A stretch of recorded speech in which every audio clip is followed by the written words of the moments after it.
Hey everybody, welcome to Active Self-Protection Extra, and today on Suck Less Saturday, I want to help you to suck a little less at a little pre-planning for your next range trip so that it goes smoothly and you get the most benefit and bang for your buck. You need a shot timer because that which gets measured gets worked on. The Range Tech Timer is the official timer of Active Self-Protection because it is versatile, reliable, feature-rich, and very economical. Check out all it can do at the link below.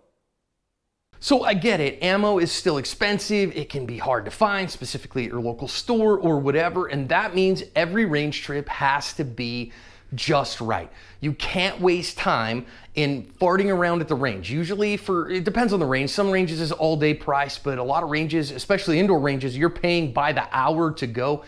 And so you want to get the maximum value that you can for your time investment. And this is what I do to get ready for a range trip, to make sure that it is the most value for me, and I hope it helps you suck a little less at planning for your range trip. So first things first, put your bag together, right? Make sure that your range bag is correct. Now, I know some people don't have a range bag, and I know I didn't have a range bag for a long time when I first got started in defensive shooting. You just kind of take what you have and pick stuff up as you go. But having a range bag, this is the Ready Up Range Ruck backpack. And I love this guy. I just did a gear review on it, and I think it's really good because it helps me organize and put everything in the order that I want it to be in. And so just checking over and making sure your equipment's right, because there's nothing worse than getting to the range and realize you forgot your eyes and ears. There's nothing worse than getting to the range and realizing that you don't have the gun you wanted to shoot, or you don't have some important piece, you forgot your ammo or something like that. And that can be crazy hard. So some people have a checklist that they put together all the time. I do it a little simpler. I leave everything in my range bag all the time. It is my ready go-to bag that I just pick it up and go to the range. And when I get home from the range trip, I replenish the ammo in it that I shot. So it is ready to go all the time, which makes it really easy. So some things you want to make sure that you got in there, right? You want to make sure you have your hearing protection. You see these on the channel all the time, your eye protection.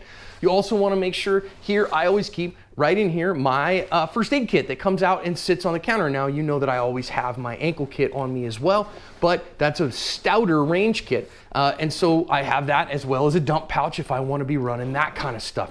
I also make sure that I keep in my range bag for emergencies and contingencies. If you've got problems, I keep a little bit of lube in my pack. Remember, dirty guns run. Dry guns do not run. Keep a little lube with you all the time.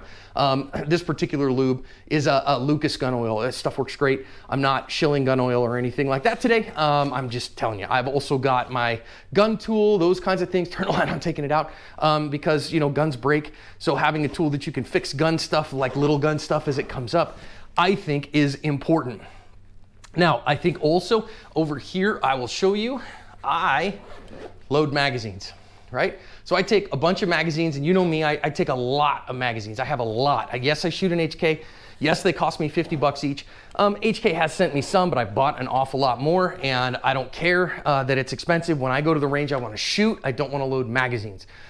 So I load my magazines up, straight up, and I get those guys ready to rock. So we've got magazines over here for me as well. I want to make sure that my electronics are charged up, right? So this is my Range Tech timer, and you guys have seen that on the channel a whole bunch. I love the Range Tech. I love the information it gives through my tablet or my phone, so I make sure it's got a charge. It stays in a pocket by itself so it doesn't get flipped on. I also want to make sure if I'm going to do any live fire with my Mantis that, again, loaded magazine, Mantis is on it and charged. And you can do that, it's kind of a night before thing, right? Make sure that everything gets on the charger for a little bit and all that. Welcome to 2021. You gotta make sure everything's charged in your gun go box. A couple of things here. I make sure that if I'm gonna be doing anything with my home defense guns, that they get put in here the morning of, that, I've got my extra ammo in here as well, that it's stocked, that any guns that I'm gonna take along for whatever reason, backup gun or whatever for a class, here's something that I think a lot of people don't do. Okay, and I'm gonna close that up, and that is, I always bring a plan with me to the range. This is probably the single biggest thing. It's the thing that most people miss, and that is they just go and they're like, I don't know, I'm gonna shoot. I'm gonna do some shooty things. I actually go with a plan in mind, and this could be as simple as, this is just a little yellow pad, but it tells me, what am I gonna shoot the next time I go? What do I wanna work on? So in this particular one, I'm gonna do a video on low ready versus guard because the internet's lost their mind about it. I'm going to do a different version of the advanced super transitions test that you just saw here this last week. I have a different version of it that I don't know if it's going to be spicier or not, but I'm going to try it and we're going to see how that goes. I'm going to do a video on recoil tracking with the Mantis, which should be fun. And I'm going to do, it's a video that I saw on the Wilson Combat YouTube channel. I saw Ken Hackathorn and Bill Wilson doing it, the 10-shot Paul Spitali drill, which is a very simple 10-round drill. So I'm going to shoot all of those. And if I shoot all of those, it is going to give me 105 rounds for the day if I do it the way that I want, which is a great training session. So this also helps me to know how many rounds am I going to shoot.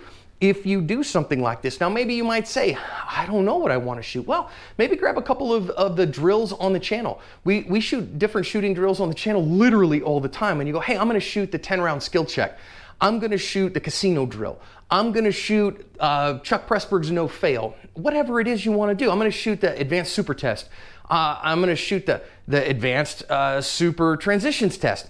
Whatever that is, just write them down so then that way you have a plan, you know what the course of fire is, you know how you're going to go. I think if you do that this week and you plan this all out and you get everything set up, it'll make your range trip next time more effective. It'll make it more fun. You'll get in and out of there more quickly and build more skill, and hopefully you'll suck less.